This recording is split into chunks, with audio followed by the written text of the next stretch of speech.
हरे कृष्ण। आप सभी भक्तों का हार्दिक स्वागत है आज के प्रातःकालीन श्रीमद् भागवतम के डिस्कशन। आज हम लोग चर्चा करेंगे Shrimad Bhagavatam first canto, third chapter, वर्ष नंबर 8 और 9 पे चर्चा कर लिया था कल। आज 10 नंबर श्लोक पे चर्चा करेंगे। तो तीसरे अवतार के रूप में भगवान प्रकट होते हैं देव ऋषि नारद मुनि, और चौथे अवतार के रूप में भगवान प्रकट होते हैं नर नारायण ऋषि के रूप में बद्रिकाश्रम। और अकरो दुष्चरम तपः, और दुष्चरम तपः बहुत ही अत्यंत कठिन तपस्या को भगवान करते हैं और ये प्रेरणा देते हैं। उसके बाद 5वें नंबर में पंचमः कपिलो नाम सिद्धेशः काल विपुलुतम प्रोवाचासुरै सांख्यम तत्वग्राम विनिर्णयम। तो सांख्य दर्शन को प्रस्तुत करने के हेतु भगवान कपिल देव के रूप में प्रकट होते हैं। और ये जो कपिल देव की शिक्षाएं हैं ये तीसरे स्कंध में विस्तार से वर्णन किया जाएगा। यहाँ पे मात्र इस अध्याय में भगवान के अन्य अन्य भिन्न भिन्न भिन्न अवतारों की सूची मात्र बस प्रस्तुत की जा रही है। फिर आज का श्लोक है 11 नंबर श्लोक। षष्ठम मत्रेर अपत्यत्वम व्रतः प्राप्तो अनसूयया आन्वीक्षित आनवीक्षिकीम् अलर्काय प्रह्लादाति भयऊचिवान्। The sixth incarnation of the Purusha was the son of the sage Atri. He was born from the womb of Anusuya, who prayed for an incarnation. He spoke on the subject of transcendence to Alarka, Prahlad, and others, Yadu, Hai, etc. तो छठे अवतार के रूप में भगवान दत्तात्रेय के रूप में आते हैं। दत्तात्रेय भगवान तीनों ब्रह्मा विष्णु महेश तीनों के मिश्रित अवतार माने जाते हैं, और वो अत्रि ऋषि और अनसुईया माता के पुत्र के रूप में प्रकट होते हैं उनकी प्रार्थना को स्वीकार करते हुए। और ये दत्तात्रेय भगवान विशेष रूप से अलर्क, प्रहलाद महाराज, यदु महाराज को दिव्य ज्ञान प्रदान करते हैं, आध्यात्मिक ज्ञान को प्रदान करते हैं। और इसी के 11वें स्कंद में भगवान कृष्ण जब उद्धव गीता में उद्धव को वर्णन करेंगे तो ये दत्तात्रेय अवतार के बारे में भगवान कृष्ण भी बताते हैं कि किस प्रकार से प्रहलाद महाराज ऐसे भ्रमण करते हुए एक ऐसे ही अवधूत के संपर्क में आते हैं और उनसे दिव्य ज्ञान, आध्यात्मिक ज्ञान प्राप्त करते हैं। तो वो और कोई नहीं, वो दत्तात्रेय भगवान ही होते हैं अवधूत ब्राह्मण के रूप में। तो उनकी बहुत अच्छी शिक्षाएं हैं, तो जो 11वें स्कंद में हम पहुंचेंगे तो वहाँ पहुंचते पहुंचते तो कई साल हो जाएगा, लेकिन बाकी भक्त लोग आप खुद से भी पढ़ सकते हैं।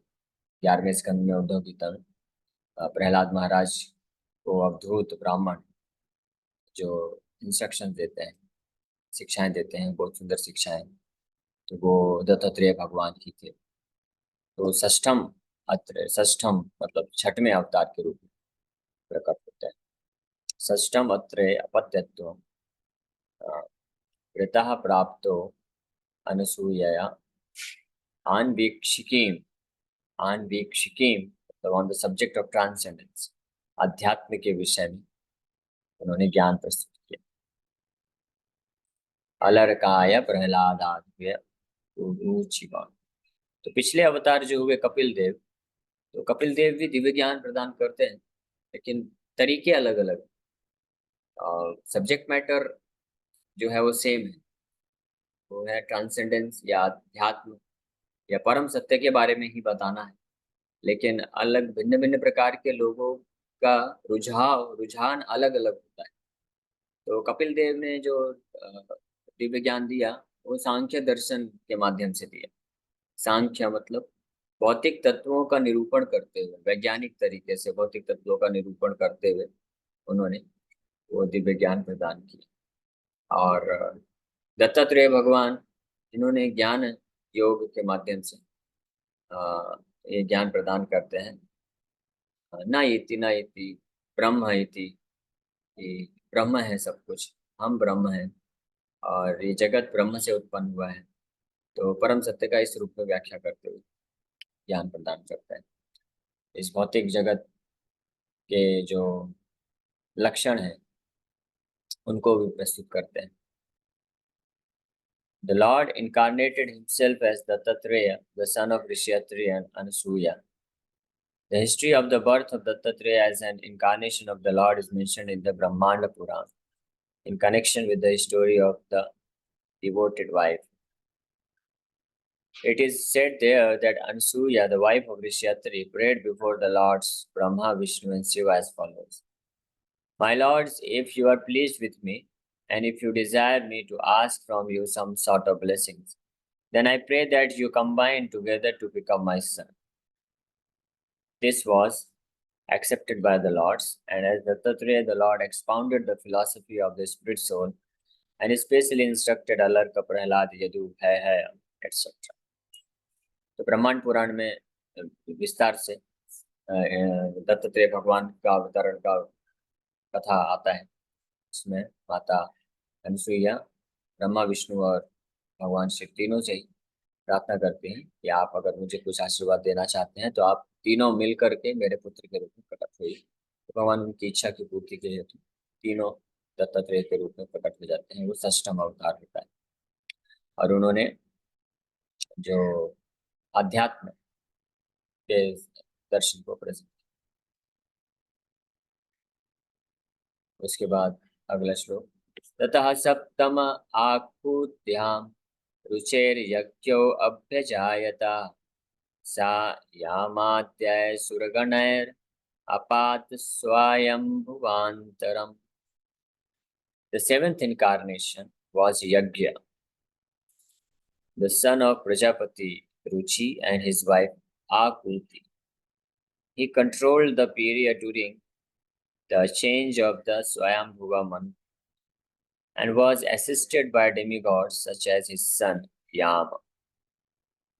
तो सातवें अवतार के रूप में यहाँ पे वर्णन कर रहे हैं यज्ञ, भगवान यज्ञ।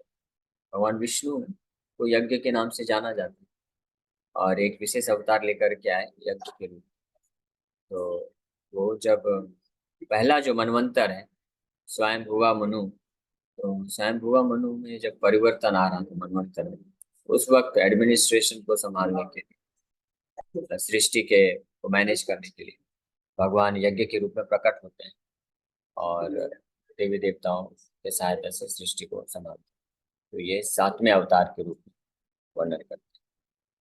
The administrative posts occupied by the demigods for maintaining the regulations of the material world are offered to the highly elevated pious living beings. When there is a scarcity of such pious living beings, the Lord incarnates himself as Brahma, Prajapati, Indra, etc. and takes up the charge. During the period of Swayambhuva Manu, the present period is of Vaivasvata. There was no suitable living being who could occupy the post of Indra, the king of the Indralok, heaven, planet. The Lord himself at that time became Indra, assisted by his own sons like Yama and other demigods. Lord Yajna ruled the administration of the universal affairs. तो तात्पर्य में प्रभुपाद जी वर्णन कर रहे हैं कि भगवान इस भौतिक जगत का एडमिनिस्ट्रेशन यानी इसको मैनेज करने के लिए देवताओं को पोस्ट देते हैं। अलग अलग पोस्ट है, ब्रह्मा, प्रजापति, इंद्र, चंद्र, वरुण। ये देवताओं के नाम नहीं है, ये देवताओं के पोस्ट है और इन पोस्ट में जो योग्य जीवात्मा होता है, जो पुण्य करता है, तो उसको ये पोस्ट संभालने के लिए दिया जाता है। लेकिन कभी कभी ऐसा स्थिति होता है कि कोई जीवात्मा के पास इतना पुण्य नहीं होता है कि उसको ब्रह्मा, प्रजापति या इंद्र का पोस्ट दिया जा सके। ऐसे केस में इस ब्रह्मांड को संभालने के लिए भगवान खुद ही अपना विस्तार करके ब्रह्मा, प्रजापति या इंद्र बन जाते हैं। ऐसा कभी कभी होता है। ये जनरल रूल नहीं है। प्रायः कोई ना कोई ऐसा जीवात्मा मिल जाता है जो कि बहुत ही पुण्यवान होता है, तो उसको ब्रह्मा का, प्रजापति का, इंद्र का पोस्ट दिया जाता है। तो यहाँ पे यज्ञ जो अवतार है, सातवां अवतार वर्णन, तो ये भगवान स्वयंभुवा मनु के टाइम पे आए थे। अभी जो मनु चल रहा है उसको वैवस्वत मनु बोलते हैं। और ये वैवस्वत मनु सातवें मनवंतर, सातवां मनु।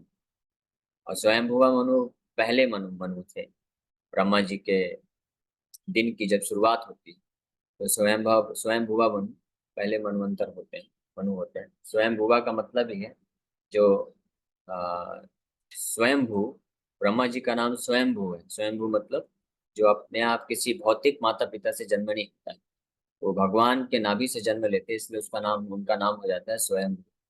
और उनके पुत्र हुए ब्रह्मा जी के पहले मनवंतर में, जो पहले मनु होते हैं वो स्वयं साक्षात मतलब ब्रह्मा जी के ही पुत्र होते हैं। उनका नाम पड़ जाता है स्वयं भुवा। तो वो पहले पुत्र हुए। और उस मनवंतर में इंद्र का पोस्ट संभालने के लिए कोई योग्य व्यक्ति, जीवात्मा नहीं था, इसलिए भगवान खुद इंद्र बन करके आते हैं और यज्ञ के नाम से जाने जाते हैं और इंद्र का पोस्ट संभाल के एडमिनिस्ट्रेशन करते हैं। और उनको, इंद्र के ही, उनके ही पुत्र याम और अन्य देवता उनको असिस्ट करते हैं, हेल्प करते हैं यूनिवर्सल अफेयर्स को मैनेज करने के लिए। तो आप विचार कर सकते हैं कि लगभग कितने करोड़ों साल पहले का ये अवतार है। तो एक मनवंतर में 71 71 महायुग होते हैं और एक महायुग में 43,20,000 साल होते हैं।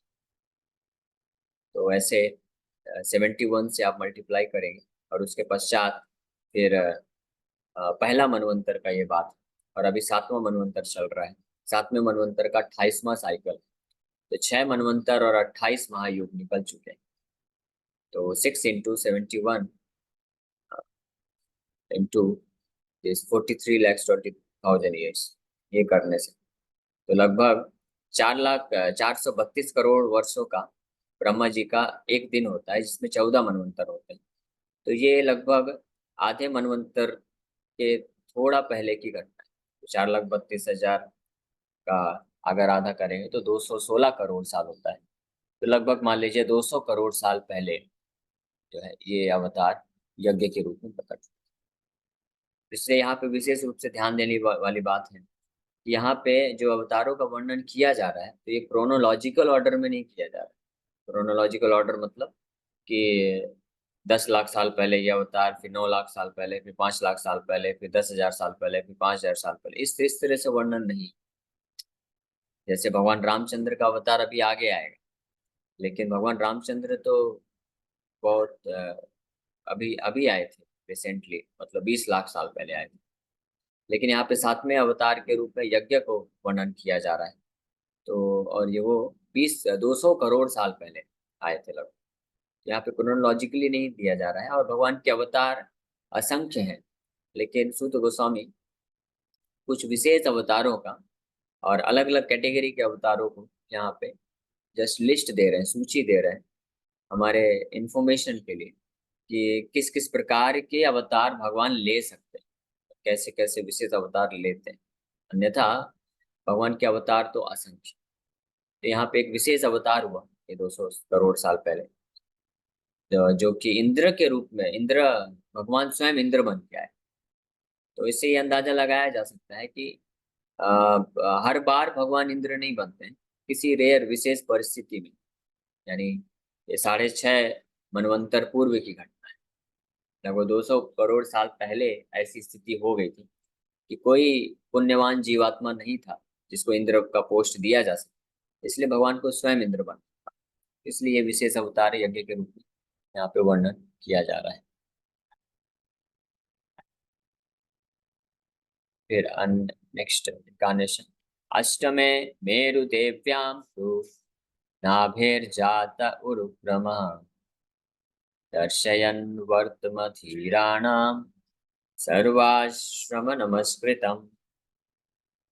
The eighth incarnation was King Rishabha, son of King Nabhi and his wife Meru Devi. In this incarnation, the Lord showed the path of perfection, which is followed by those who have fully controlled their senses and who are honored by all orders of life. तो ये भी एक बड़ा ही अद्भुत और विशेष अवतार हुआ, भगवान ऋषभ देव के नाम से विख्यात।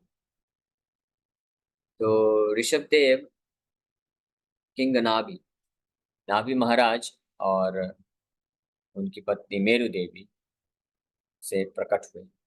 अष्टमे मेरु देव्याम नाभेर जाता उरुक्रमः द ऑल पावरफुल लॉर्ड दर्शयन वर्तम धीराणा सर्व आश्रम नमस्कृतम।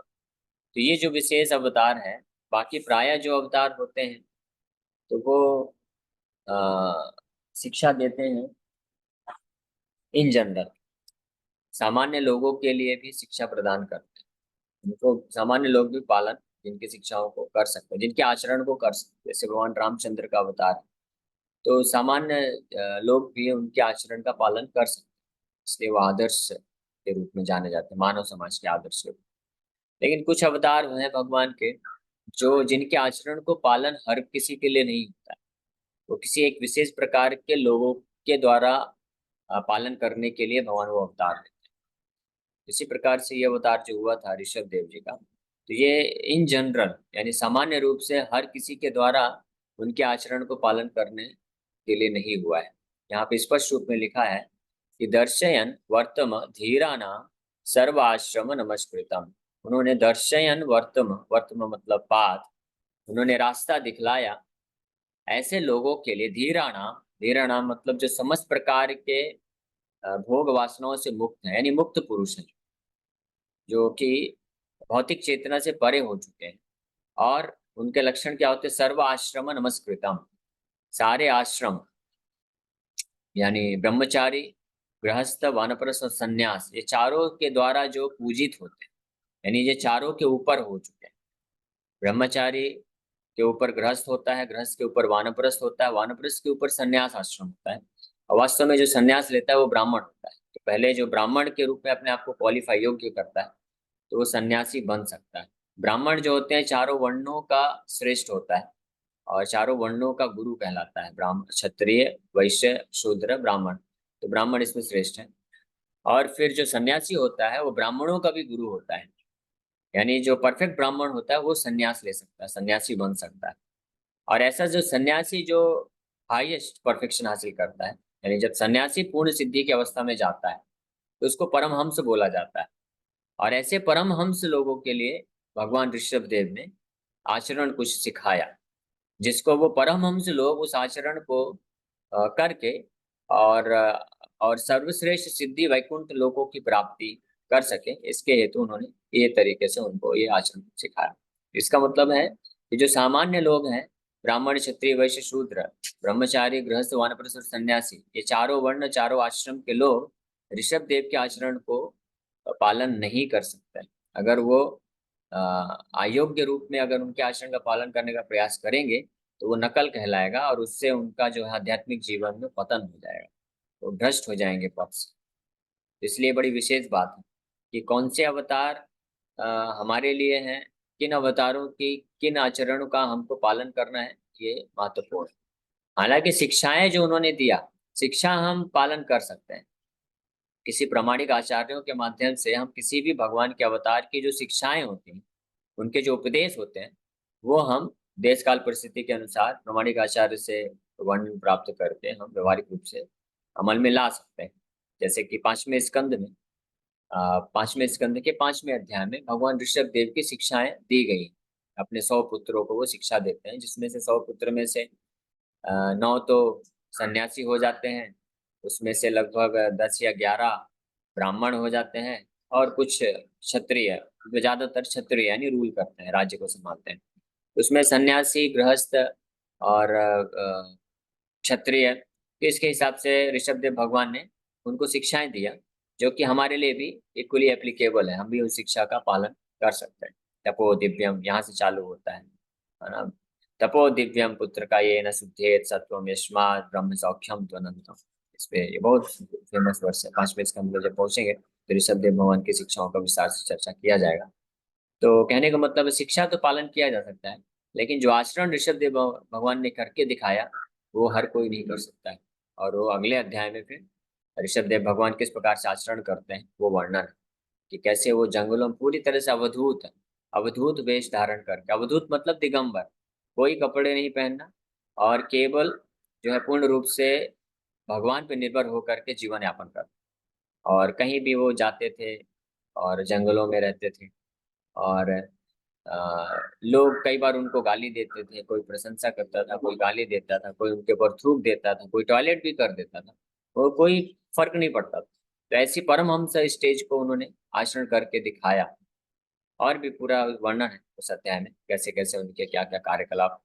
लेकिन कुछ लोग इसका नकल करते हैं, और ये भागवत में ही वर्णन है कि ऋषभ देव भगवान जब जिस प्रकार से जंगलों में इस प्रकार से भ्रमण कर रहे थे पूरे दिगंबर वेश में और अवधूत रह के, अवधूत की स्थिति में, तो कुछ राजा उस साउथ इंडिया के, दक्षिण भारत के कुछ राजा लोग उनसे प्रभावित हुए और वो उनका नकल करने लग गए। और उनके नकल में उन्होंने भी एक ये अपधर्म चालू कर दिया, और वो भी उसको नकल करके वो इस प्रकार से पालन करते, वो भी अवधूत बन के रहने लग गए। तो ये एक अपधर्म बन गया। हालांकि ऋषभ देव भगवान के को नकल कर रहे हैं, लेकिन वो उनके लिए नहीं था, वो क्षत्रिय थे, वो घर गृहस्थी वाले थे, उनके लिए ये बात, ये जो आचरण है वो उचित नहीं है। ये आचरण केवल और केवल जो पूर्ण रूप से परमहंस स्टेज में संन्यास के ऊपर है, यानी जो ये शारीरिक चेतना के परे है। जैसे सुखदेव गोस्वामी जन्म से ही मुक्त पुरुष है, वो शारीरिक चेतना के परे, उनको ये चेतना ही नहीं है कि हम ये शरीर है। स्त्री पुरुष में, बालक वृद्ध में, मूर्ख और बुद्धिमान में, और कमजोर और शक्तिशाली में, है ना, अमीर और गरीब में, ये डिफरेंस उनको नहीं मालूम। ये डिफरेंस, ये तुलना वो नहीं कर सकते हैं। दिव्य रत्न है या पत्थर है, ये दोनों में डिफरेंस उनको नहीं पता है।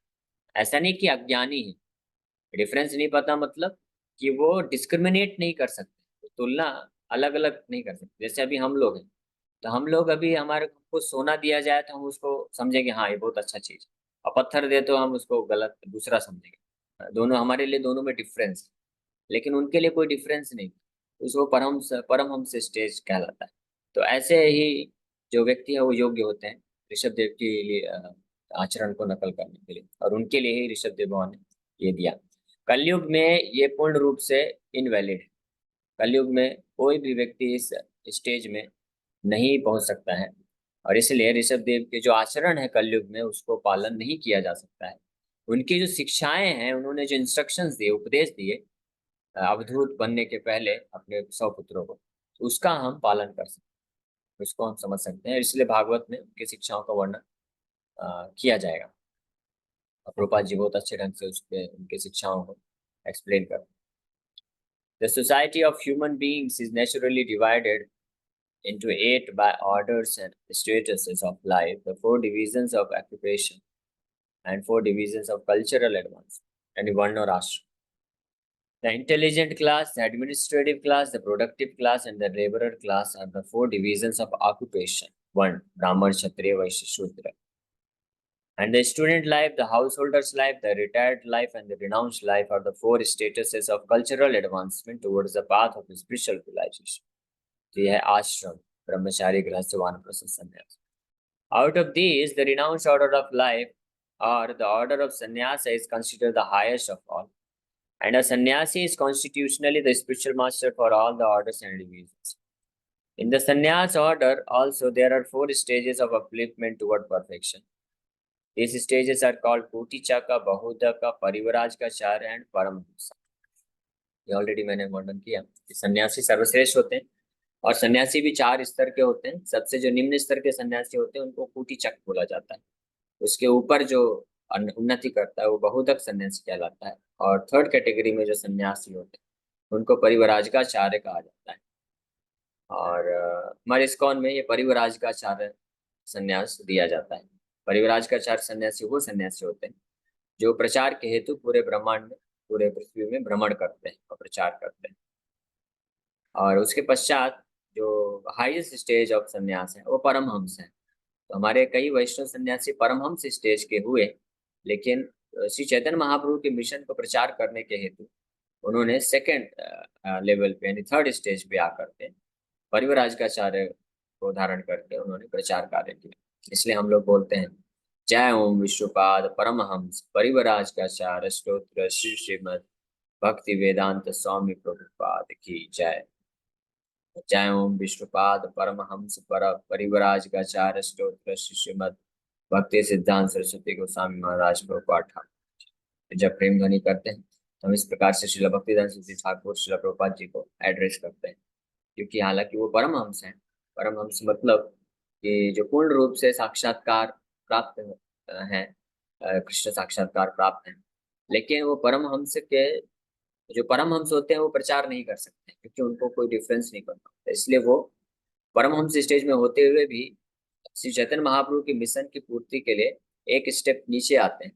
नीचे आते हैं मतलब वो नीचे उनका लेवल नहीं डाउन होता, लेकिन वो एक्सटर्नली परिवराज का आचार्य के रूप में प्रकट होते हैं और प्रचार करते हैं और आचार्य बनते हैं और दीक्षा देते हैं, प्रचार करते हैं, बुक्स लिखते हैं, मंदिरों का निर्माण करते हैं। लेकिन इंटरनली उनका जो चेतना होता है आंतरिक रूप में वो परमहंस स्टेज का होता है, अब पूरी तरह से विरक्त अनासक्त होते हैं। The Paramhamsa stage of life is the highest stage of perfection. This order of life is respected by all others.